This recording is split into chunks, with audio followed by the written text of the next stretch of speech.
Apa tuduhan-tuduhan yang dibuat oleh orang-orang Syiah? Beliau itu suka mengafirkan.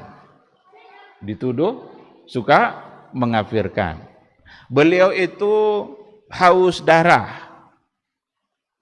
Beliau itu benci kepada mazhab. Beliau itu menganggap dirinya yang paling benar. Itu semua datang dari Syiah. Jadi karena mereka tidak bisa melawan, tidak bisa dia mengalahkan dakwah itu, otomatis caranya adalah dengan membuat-buat tuduhan. Padahal kalau didalami secara baik, semua tuduhan-tuduhan tadi sesungguhnya yang melakukannya adalah orang Syiah. Semuanya. Ketika dikatakan suka mengkafirkan, orang Syiah lah yang paling suka mengkafirkan.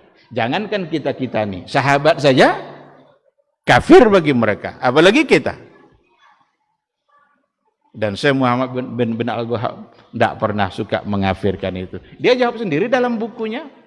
Adalah dalam buku yang lain beliau mengatakan, adapun tuduhan-tuduhan bahwa kita suka mengkafirkan, kata beliau, itu hanyalah min buhtanil a'da. Itu hanyalah bentuk dari kebencian-kebencian musuh dakwah saja. Karena beliau tidak mengkafirkan. Dianggap sebagai suka haus darah. Itu juga tuduhan yang sering terdengar itu. Yang haus darah itu justru Syiah. Syiah itu ini hari Asyura kemarin itu, hari 10 itu, hari 10 Muharram itu. Itu bagi orang Syiah itu hari-hari berdarah itu.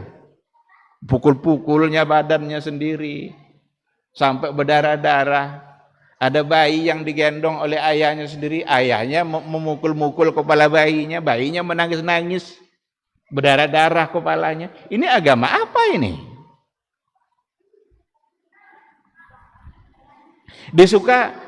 Dituduh sebagai benci mazhab, tidak menghargai mazhab. Orang Syiah lah yang paling tidak menghargai mazhab itu.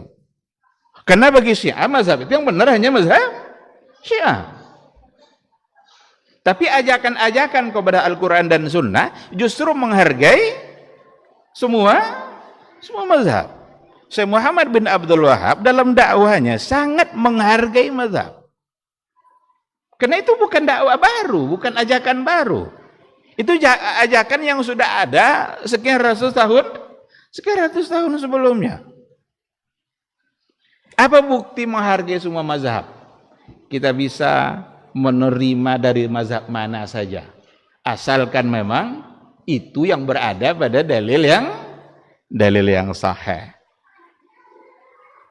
Bisa mengamalkan apa yang ada dalam mazhab Abu Hanifah, apa yang ada dalam mazhab Imam Malik, yang ada dalam mazhab Imam Syafi'i, yang ada dalam mazhab Imam Ahmad, semua akan bisa dapat diterima, asalkan memang pendapat itu yang paling kuat, yang sejalan dan sesuai dengan Al-Quran dan Sunnah. Jadi perlu dipahami baik-baik, ajakan bahwa kembali kepada Quran dan Sunnah itu bukanlah mengabaikan mazhab, bukan menolak mazhab, bukan membenci mazhab. Dari mana lagi kita paham agama kalau bukan dari ulama-ulama mazhab itu? Dari mana lagi kita paham hukum kalau bukan dari mereka-mereka yang memang mengerti hukum? Tetapi bukan orang itu yang jadi patokan, tetapi adalah Rasulullah Sallallahu Alaihi Wasallam. Jadi ikhwati fillah, banyak tuduhan-tuduhan yang datang dari orang-orang Syiah. Sayangnya tuduhan yang datang dari orang-orang Syiah itu banyak yang orang-orang Muslim lainnya di Indonesia ini yang terpengaruh oleh tuduhan itu, dianggapnya iya. Oh iya ya. Akhirnya dia pun ikut melakukan tuduhan yang sama. Coba dengar tuduhan-tuduhan orang-orang yang tidak suka dengan dakwah-dakwah kembali pada Quran dan Sunnah. Pasti yang 4 tadi. Babat TV Sunnah, belajar agama baru alif.